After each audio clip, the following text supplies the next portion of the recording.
Assalamualaikum warahmatullahi wabarakatuh. Anak-anakku sekalian kelas 9A B C D yang Ibu sayangi dan Ibu banggakan. Puji syukur marilah kita panjatkan kehadirat Allah Subhanahu wa taala yang mana pada pagi hari ini kita masih diberi kesehatan dan kesempatan untuk belajar.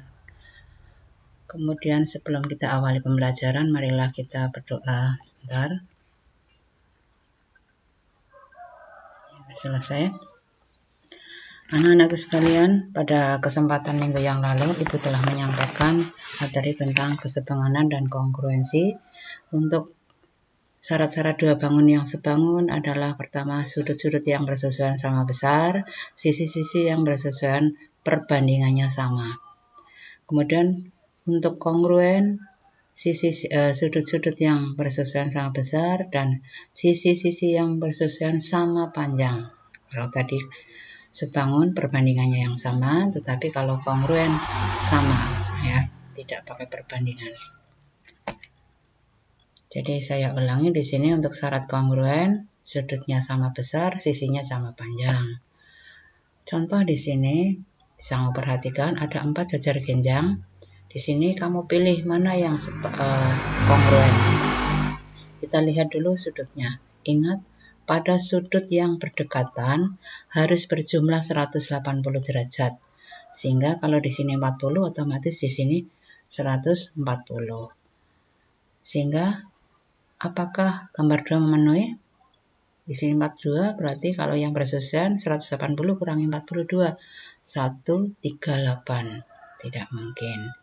Sehingga di sini yang gambar 3 kalau di sini 140 sebelahnya otomatis 40. Gambar 3, 142, sebelahnya berarti 38. Sehingga yang memenuhi gambar 1 dan 3. Jawabannya berarti 1 dan 3 adalah yang B. Kemudian untuk syarat sebangun. Syarat sebangun, dua bangun dikatakan sebangun apabila sudut yang bersesuaian sama besar, perbandingan panjang sisi yang bersesuaian sama panjang.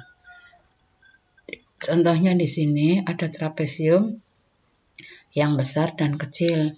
Yang kecil berimpit atau nempel pada trapesium yang besar. Perhatikan, untuk menghitung panjang DG ini, berarti kita bandingkan trapesium yang kecil DG per trapesium yang besar GC atau DC ya. CD atau DC per alasnya EF per AB. Sedangkan DG-nya kan belum tahu, kita gunakan X.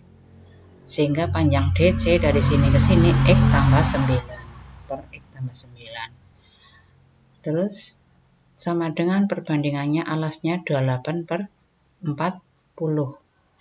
Disederhanakan 7 per 10 diperoleh dari 28 bagi 4 7, kemudian 40 bagi 4 10. Kemudian kamu kalikan silang 10x, di sini 7 kali x 7x, 7 kali 9 63. Yang sejenis dipindahkan ke kiri menghasilkan 3x, yang kanan jadi 6 sama dengan 63, x sama dengan 63 bagi 3.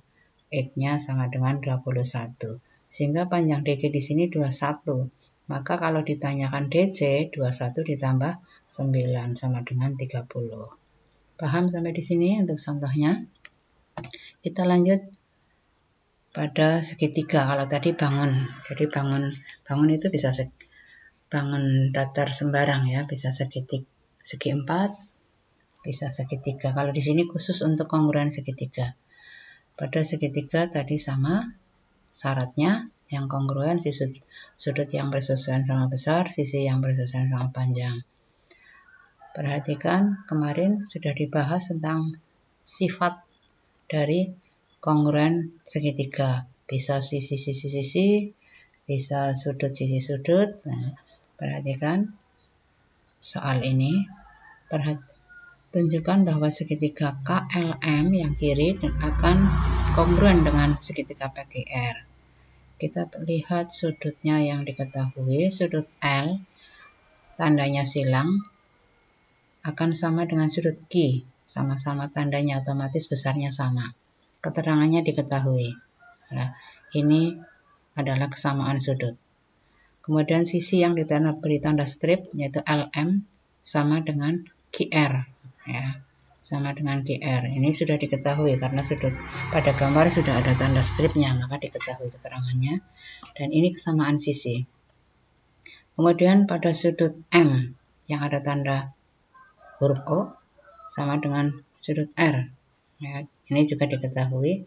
Maka kesimpulannya terbukti bahwa segitiga KLM dan segitiga PQR adalah kongruen berdasarkan sudut sisi sudut,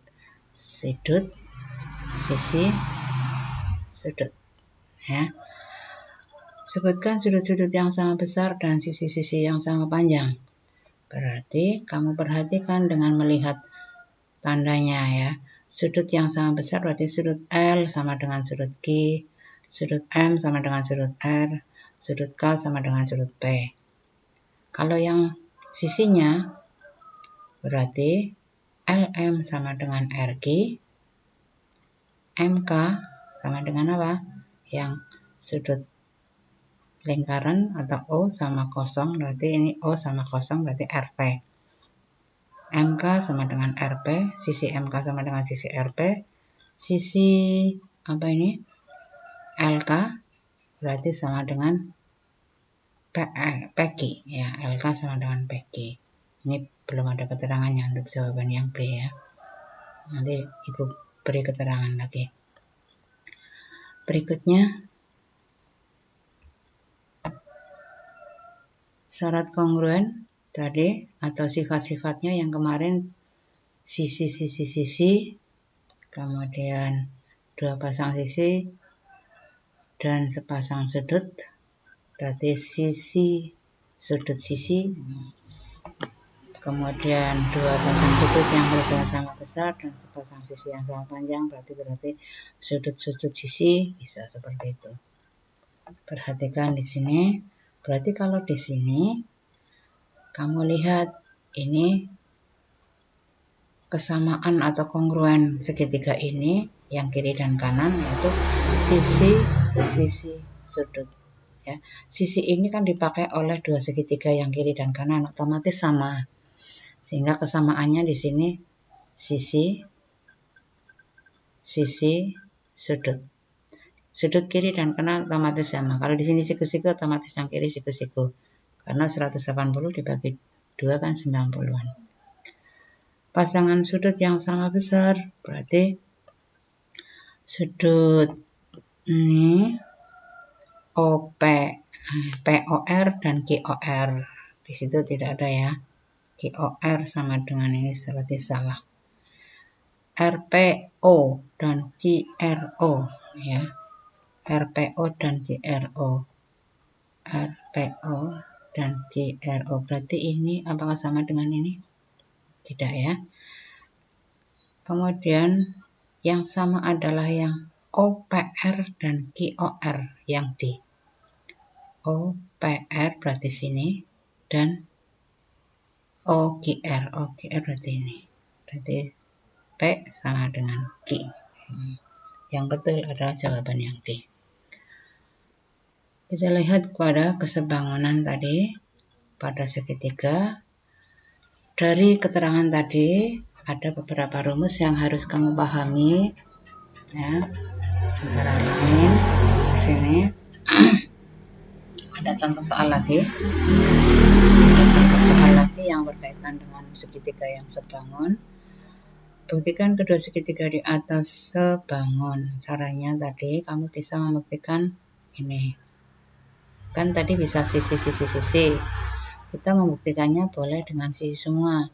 Misal sisi yang terpendek 8:12 disederhanakan dibagi 4 masing-masing 2:3.